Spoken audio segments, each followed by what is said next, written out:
To introduce Sarah Needham. Sarah built her career through engineering and sales in the tech industry, working at Rolls-Royce for 9 years. Sarah is now a tech leadership and career coach who helps female leaders in tech and ambition tech businesses drive thriving by design. Sarah creates opportunities by putting inclusive leadership at the heart of innovative technology. Sarah, it's wonderful to meet you and welcome to the podcast. Thank you very much for having me. No problem. It's. I know we had a bit of a pre-chat and I realised that we have so much in common as well. But I just want to ask you firstly, how are you today? How's your day been? Yeah, great. I've been working on a workshop with a team that's based between Iran and Germany and talking about communication and designing how they want to be together. So values-led business, and super interesting and a great group to work with. It's a great way to start your day, isn't it? Like, kick that off. I think it's just adding value is always something I don't want to do as well, always. But, it's always interesting because we had a chat about, change our careers. So both of us are quite similar. We're both in tech. Yeah. We changed our careers as well to help other people and add value to their lives. So I'd really like to understand your story and how you came about, being in tech, but also wanting to change that. What triggered it off? How I came about being in tech is a good question. I was actually inspired by a chemistry teacher when I was maybe 13. And unfortunately, he left the school fairly quickly. But I always remained with, right, I'm going to do this. I'm going to do something to do with chemistry. And went on to college and did chemistry, maths, and business studies as A-levels, and found maths super tough. I was like, not sure this is for me. But pushed my way through and did 1 year of chemical engineering at university. So I went to Loughborough University because I was a swimmer, so I was competing as a swimmer, and I wanted to do engineering. Wow. And that's one of the universities that is good at both.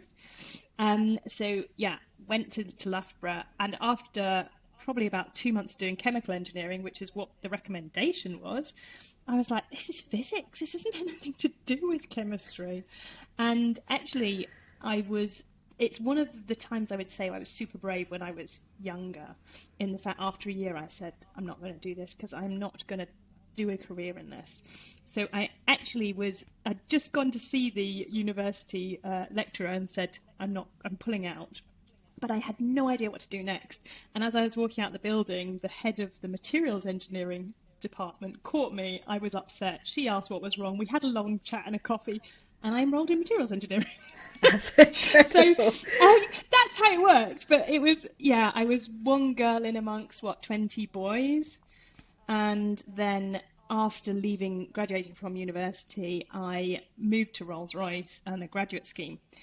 And the reason I went to Rolls was it was close to Loughborough. My boyfriend was still at Loughborough, and it's handy. I thought, this will look, exactly. This will look good on my CV. I'm not going to stay that long because I'm not really that interested in aerospace.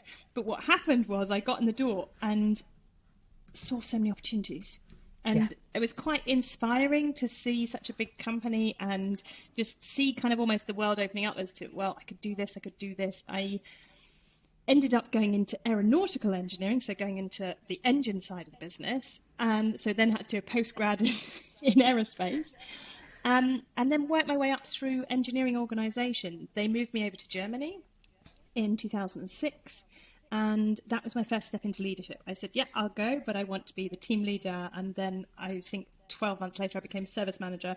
12 months after that, became assistant chief engineer for one of the business jet aircraft engines. And it was at that point, it was like, whoa, this has gone quite quickly. I'm in charge of, or got quite big teams around me. And I started to feel quite insecure, especially, with not having a really technical background. I was much more a leader who led by communicating, by bringing people in, but I wasn't, really deep tech. And also at the same time, we were going through multiple miscarriage, my husband and I, so we got married in 2008. And that was for me like, well, if we're not going to have children, or if we can't have children, is this a job I want to stay in? The answer was no.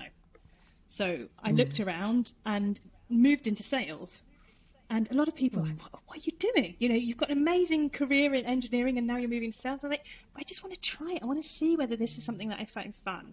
And this is obviously the benefit of being in a big company. And I could bring my technical background into sales within the organisation. But I think that was May. And in December, 23rd of December, we had been going through the adoption process. And 23rd of December, we got a telephone call to say there's a baby in the hospital who's, been abandoned this morning, and she needs a new family. So the 23rd of December 2010 changed our lives. That was our first daughter, Ellie. And we literally became overnight parents, turning up at the hospital with not a clue. And I just remember my husband saying to me, just don't make me hold her in front of social services. Don't make me do it. It's like, okay, we'll try. I'll try. It's getting quite paranoid, right? Like, yeah. Oh my, because you're like, you hadn't had experience parenting before, and suddenly you've been given a baby. Like, I can't imagine the stress, but also the joy of having that, but also, being quite overwhelmed by that experience.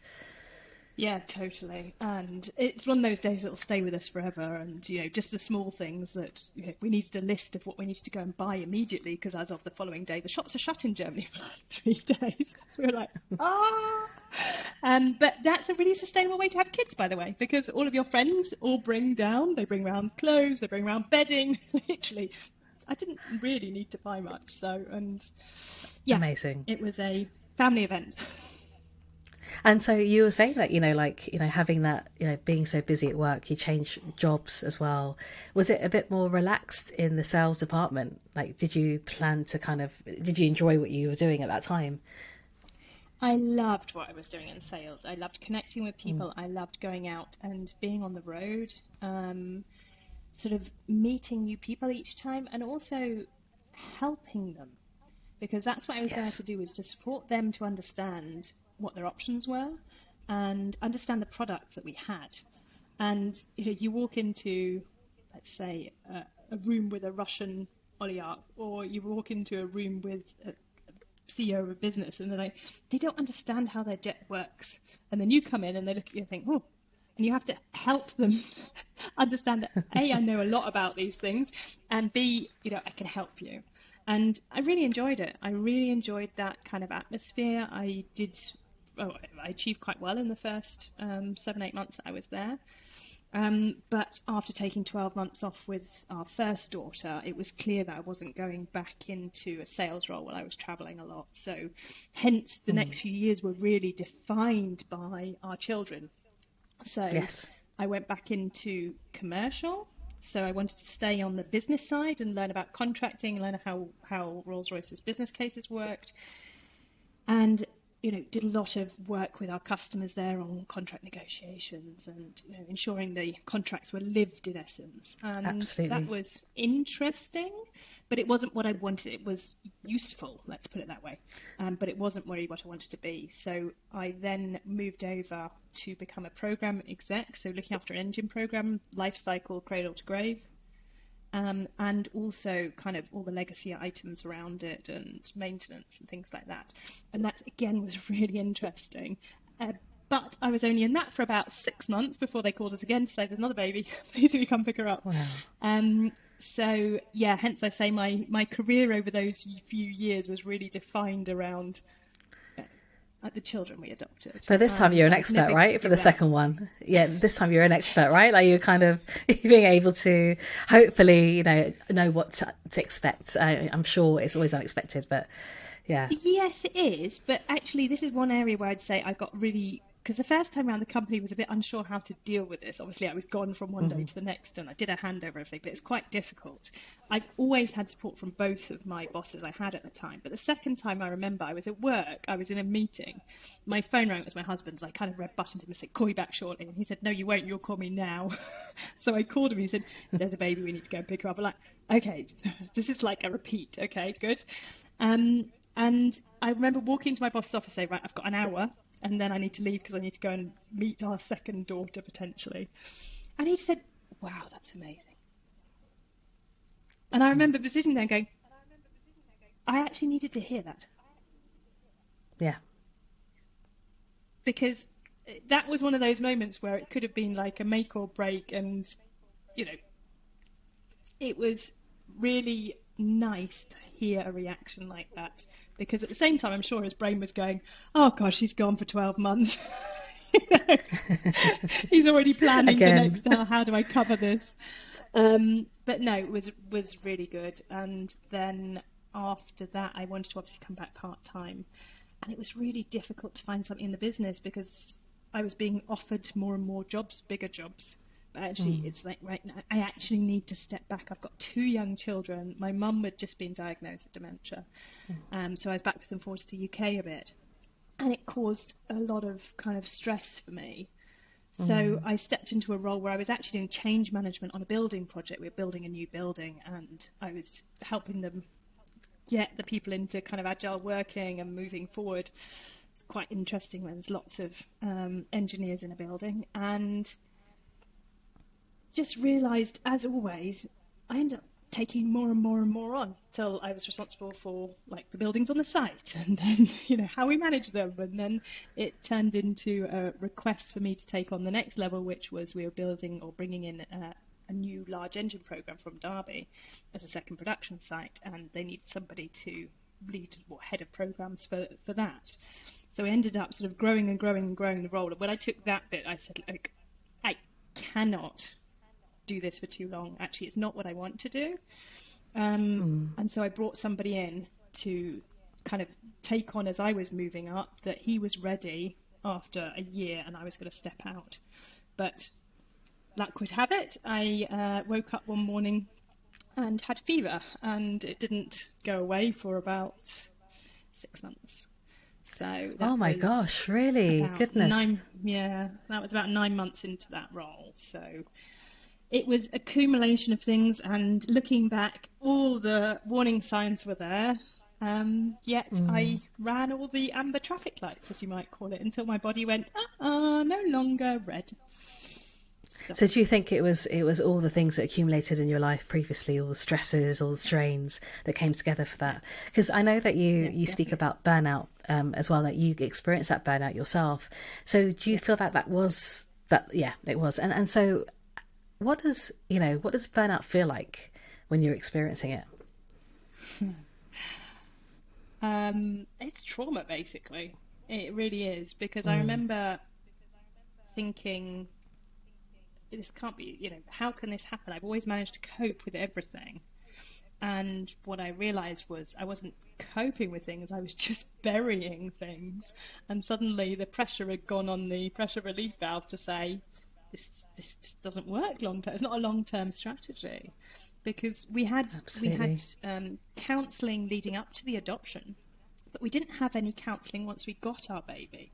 And the first one, because of the situation of her birth, we actually had 18 months of not knowing whether she was staying with us.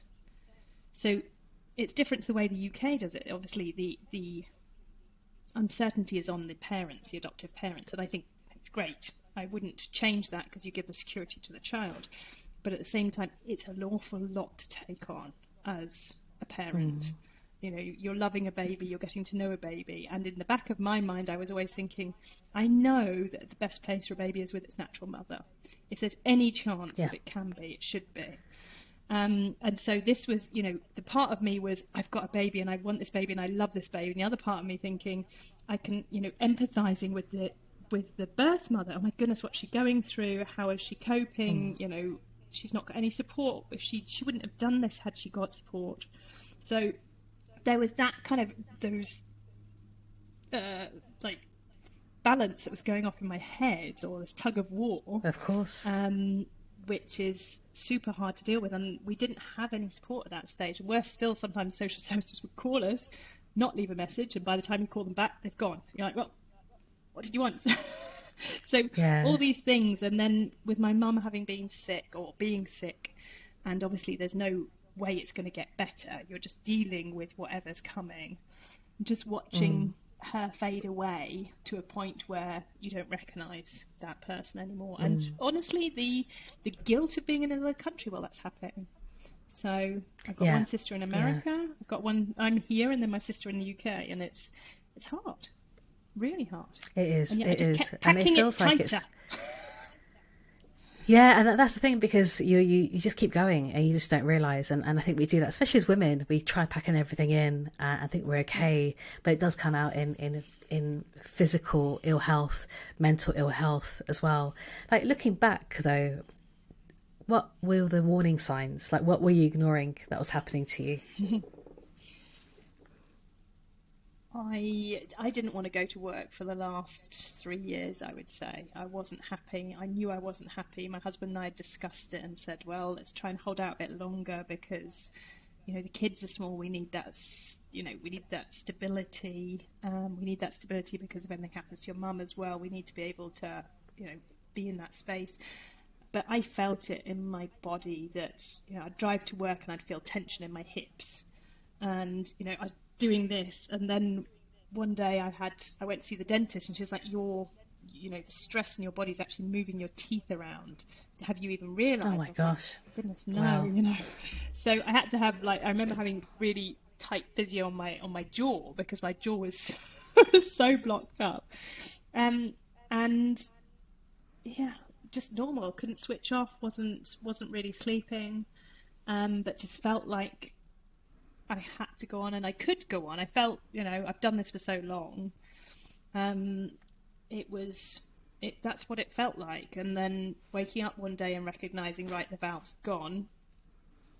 I think if anyone had ever told me on that first day of my burnout that I would look back and be grateful for it, I might have got physical. I don't get physical. I don't get angry. I might have done. I don't blame you. I don't blame you. I mean, everything you've been through.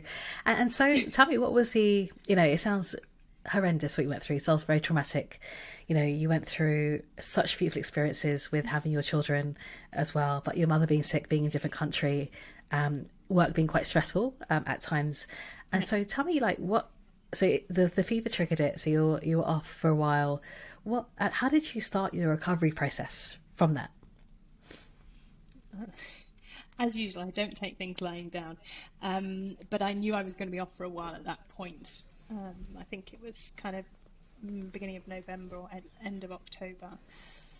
And I went straight to the counsellor I'd been working with when we were going through all the miscarriages. So she helped me kind of processing, I guess, what was happening and the fact that my life going forward wasn't going to look like what the image that I'd always had in my head. So I called her up, and I remember her saying, "Oh, Sarah, I just, I can't." And I was like, "Oh, goodness, that means I've got to go to somebody else." And she's like, "No, fine, come in." And I spent, I don't know, 3 to 4 months and worked on a lot of the stuff that had been building up over time, which was really useful. And bearing in mind I'm in Germany, so I'm doing this in German English, it obviously makes it harder.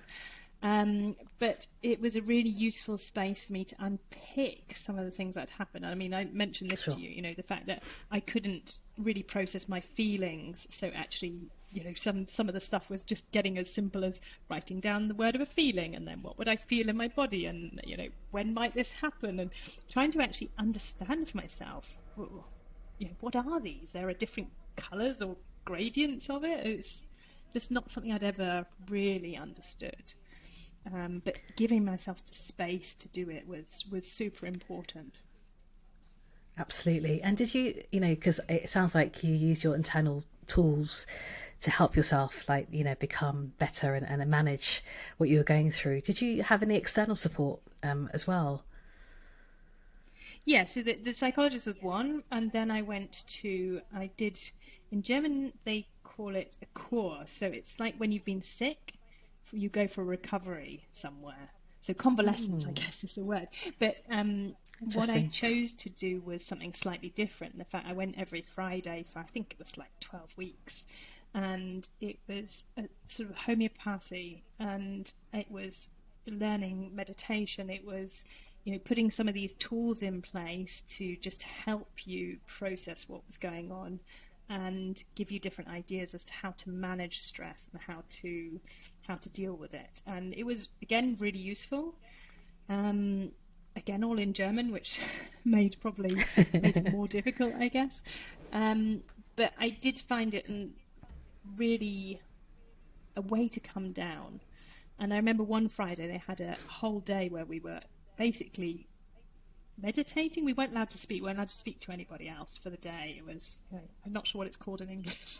That's funny, isn't it? There are certain things I don't know. And yeah, I remember going into it thinking, oh, it's going to be terrible. Why would you ever want to do this? And I remember being about halfway through and thinking, wow, this is amazing. I don't have to speak to anyone. There's no expectation I need to speak. And I felt like just this burden kind of drop. So certain little things that had more of a profound impact than others. But I was very conscious about being outside a lot. I need a lot of outside time. So whilst I was off, I was outside every day, walking as much as I had the energy to do. Because that's one of the things, connecting with nature, that I know I need. I've always needed. So just really kind of giving myself the opportunity to kind of like delve in deep. Yeah, and I think it's really important to have a holistic way of treating yourself and being able to use different resources to treat, you know, whatever you're going through at that time. Because I think that, you know, external help, you're using your internal tools, meditation. In fact, today I was learning about MCBT, which is mindfulness CBT, basically as well, which is an 8-week program that you go through. It sounds very similar actually to what you did, but it has aspects of mindfulness, and the findings are very positive when it comes to managing mental health and that sort of stuff as well. So I think that's incredible that you had that opportunity to do that. So tell me, you know, at what point then did you change your career from doing what you were doing at Rolls-Royce to becoming a coach? Exactly at that point. So it was while I Was it really? Yeah. burnout that unfortunately my mum fell, and she'd been very like physically fit. Obviously mentally she wasn't there, but physically she'd been very fit. She broke her hip and literally within the space of 2 weeks died. She made that conscious choice in hospital to stop eating, and then, you know, I've got to respect the decision that she made, and her, you know, powers of attorney were all linked to, if I do this, you cannot do anything. So it was, and honestly, it was a natural end. It's not how I would have wanted to live. I didn't want to see her living like that. And that sounds probably callous for anyone who's not been in this situation, but actually, when you've got someone in this situation, you know, they've got no quality of life left. And when you think about when I think about what I wouldn't want to live like that either. So it was really her death that was the catalyst. You know, I was off with burnout, my mother died.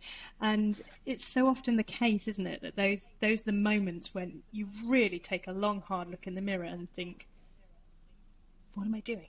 Why am I doing this?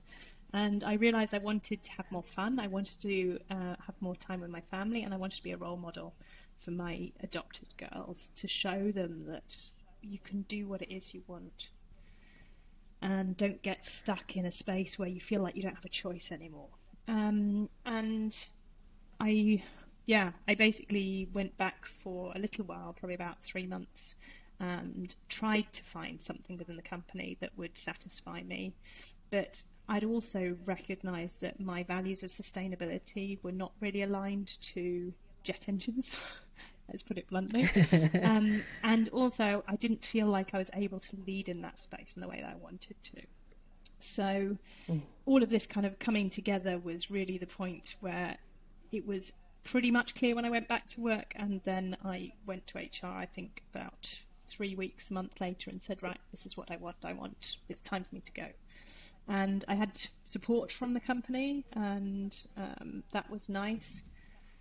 And I stepped out and started my coaching qualification, not because I wanted to become a coach, though. And this is why everyone was saying, when I was stepping out, what are you going to do? I was like, I don't know. They're like, well, aren't you scared? A little bit, yeah. But what I did was to do my coaching qualification to continue my journey, to learn about me, to understand what was important to me, to really, you know, take that to the next level. And it was whilst I was going through my coaching journey that actually Climate Kit came to me and said, we need a tech coach for our accelerator in Berlin. Are you interested? And I was like, sustainability, people, and leadership. Yes, I'm in. So, and that's when I had to form the business, because obviously that was the crunch point when I started really coaching. So it sounds like you were super aligned with that. And I think what's wonderful about that is that you did coaching for your own self, for your own discovery. And what happened is like, you know, you were presented with opportunities afterwards, because I think you're obviously aligned with what you wanted to do. And I think it's really interesting, because I don't think I was aligned with what I wanted to do for many, many years. And I didn't know what that meant. And I think lots of people struggle with that. And that's why, and I think it's great that people are shifting careers and opportunities. But sometimes it takes a lot of years, a lot of pain to get to that point as well, doesn't it? And it's like, that's the hard bit about it. And so tell me, like, as a coach, how do you help, obviously using your experiences, how do you help people come through what they're going through, like burnout and other kind of such things? How do you help them? How do you support them? Right, it's really important for me, and obviously by the name of my company is Unique You, because really stand for the fact that everybody's different. We've all got a unique contribution to make in this world, and we spend so much time hiding our strengths because we're worried that people are going to reject us, or we're worried we don't fit in, or we're worried we don't meet other people's expectations. And so it's super important for me to help people like see what I see when I speak to them, and help them see what other people see, and help them really stand proud as to who they are, because that's their superpower. That's their unique contribution in this world, is who they are, and not just focus on what they can do, but who they're being and the values that they bring, and standing firm so that they can make decisions, and then looking at their strengths and looking at their life story and helping them unpack it and put it in a way where it's actually supportive of what they want to achieve. Yes. So looking at what they think is success, and defining, is that really your idea of what success is, or is that part of what's this programming that we all get from a young age? And I see this with Correct. the clients I work with. You kind of hit 35, probably somewhere between 35 and 45, and all of a sudden you get to a certain point in your career and go, oh, is this what I wanted? Is this what I've been working for? Yes. And Yes. yeah, I see that a lot. And then helping people redefine what success is just enables them to flower, because they are all of a sudden, they're dancing to their own tune rather than trying to fit in with what they think other people want. And this is where I felt in leadership in a big company. I felt like I was always trying to meet other people's expectations, and I wasn't playing to my strengths. In fact, I got as far as seeing my strengths as weaknesses because they were just too different from everybody else's. And this to me is super important. Helping people really stand proud as to, this is what's important to me, this is what I can bring, this is my value.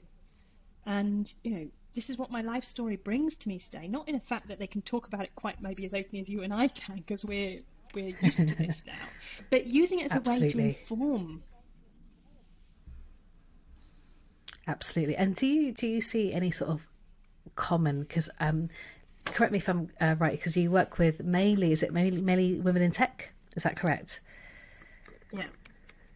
Yeah. There's a lot of similarities, but I actually think it's any woman working in leadership. Sorry, I'm just actually need to plug my That's okay, no problem. So Take your time, it's all good. It's handy, isn't it?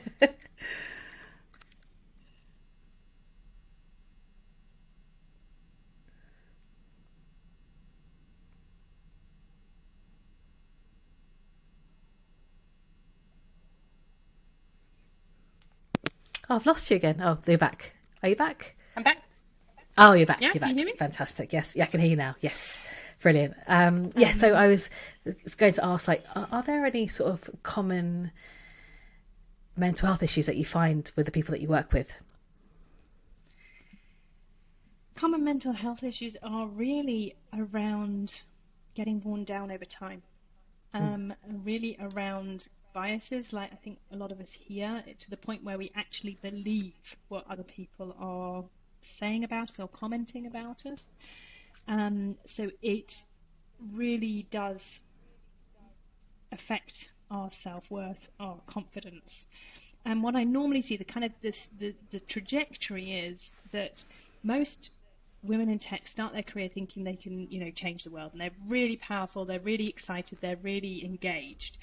And, that stays for about 5, 6, 7, maybe 10 years. And then they start feeling the effects and feeling it's almost like the higher you go, the more visible you are, especially in a male-dominated world. The the thinner the tightrope is that you're trying to balance on, you're trying to work on.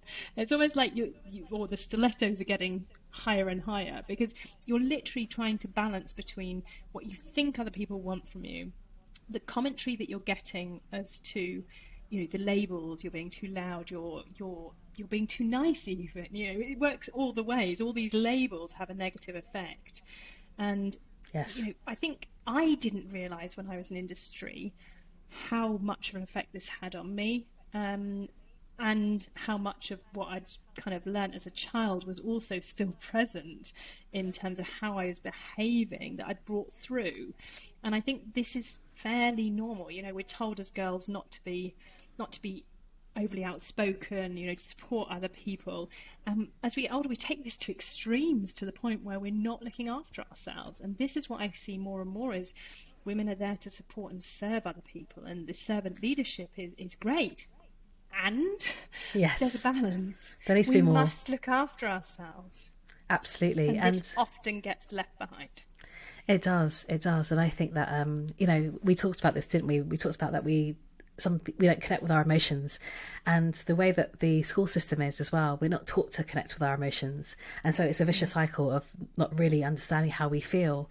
And certainly, like, one thing I've noticed, regardless of what position someone may be in, especially women, if they're very senior, even very junior, it doesn't matter, they all have suffered some type of imposter syndrome as well. Like, I'm not good enough, I'm going to fail, I need to overcompensate. And I see that constantly, even with people who are just like in the top positions in big companies. It shocks me. It really does. I mean, but that happens. The data's quite strong. It says, I think it's like 79% of women feel they need to work harder than their male counterparts, keep on proving themselves, to keep on top of things. And it takes its toll. This is what I mean. It wears people down. And, when you look at the fact that the Gallup stats globally, there's only 20% real engagement at work.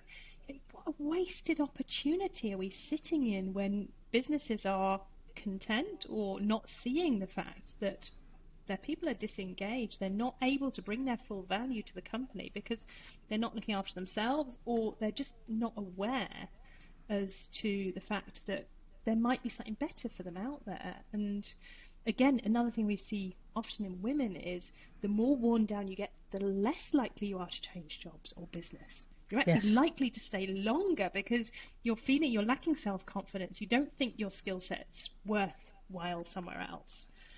And that's the tragic bit of it for me, because I think, well, if we're going to make positive change in the world, we're really going to shift and create a more sustainable future for life on Earth, for the future, then we need everyone. We need everybody's skill sets. We need everybody's energy. And I want people to find a place where they fit, where they feel comfortable, where they can contribute, because that's what it comes to at the end of the day. A fulfilled life is not an easy life. It's not to say you don't have any troubles, but it's to say that, you're contributing, you feel that you're contributing, that your contribution's valued. And this is a bit that's almost the dichotomy, is people say, oh, just sit in this job, it's easy enough, they trust me, all these reasons that you hear, and yet actually what they don't realise is they're hurting themselves. Absolutely. It's so true. And what a beautiful world that would be if we were able to kind of realise our full potential, I think, as well. So what would you tell your younger self if you could now? What could you have told your younger self? What advice could you have given? It sounds cliche, but you're perfect being imperfect. Stop trying to be like everybody else. Stop trying to fit in, and play to those things that make you uniquely you. Because that is where your power lies. That is where you can make a difference in the world. That is what, that is your contribution in your life. That's beautiful. I love that. And if we realise those things, the world would be a better place. And also we'd be able to, like you said, there are going to be challenges, but you're going to find the value in what you're doing as well, which I think is wonderful. I love that advice. I'm going to take that on. I'm going to take that advice as well. Tell other people too. And I guess one final question for me is, how do you find the power within you to manage your mental health now and for the future? Good question. I think personally, this is something that we're all struggling with every single day, because as I see with my clients, I see it with myself sometimes. The things that we know are good for us are the first things to go when something gets stressful. And however counterintuitive this is, I find myself doing it. So I've set up routines where we get the kids out in the morning. They actually leave for school about 7:30, which is nice and early. So my husband and I can go for a run together, go for a bike ride together. Again, something that's changed since COVID. Yes. And every morning I do some kind of exercise, be it yoga, be it running, be it cycling, going for a swim. And then I do meditation once a day. And I try also and write in my diary once a day. What am I proud of that I've achieved? Because I'm an achiever. I like to, check boxes. It's very important to me. But I think a lot of us are, and finding ways to manage those internal kind of voices that you have that you've not done enough, and especially when you've changed roles as significantly as we have, where you've gone from being in a big corporate to running your own business, it's a complete change of scenery. So it can really almost play to this. You're trying to help people, but at the same time you're managing yourself as well. So yeah, it's a combination of things. Making time to switch off, so I've got time with the family, making the time, or creating a space, it's not time, creating a space to do the things that I know keep me fit and healthy. And let's be honest, no, I don't manage it every single day, and that's okay. And we're only human, right? Like, it's one of those things where you have to be self-aware of how you're feeling. So it's checking in with those feelings every day. How am I feeling? Can I manage it better? What can I do to make myself feel better as well? Because ultimately, like, as human beings, we evolved to feel this way. Things are going to happen that we, need to deal with. So I think that's great. And I love that you do so many great things for yourself as well. And hopefully other people can listen to this and implement those things too. Sarah, I think so many people could benefit from your story, from your experience, from your leadership, from your coaching. How would they get in touch with you? So the best way to contact me is on LinkedIn or by email. Those are the two ways that I'm really accessible. And yeah, I'm always willing to sit down and have a chat and see how I can support somebody, because that's what this is all about. This is one of the reasons I've done the B Corp certification as well for the business. Is I'm here to help others create that space, and it's my purpose, and it's part of what I'm here to do, and I love what I do. See, and that's what a wonderful thing. I hope you contact Sarah. Please do. Sarah has so much experience and can help you as well. So thank you, Sarah, so much for being the podcast. I really appreciate your time. Thank you. Thank you. It's been fun. Take care. All right, so I'll stop that there.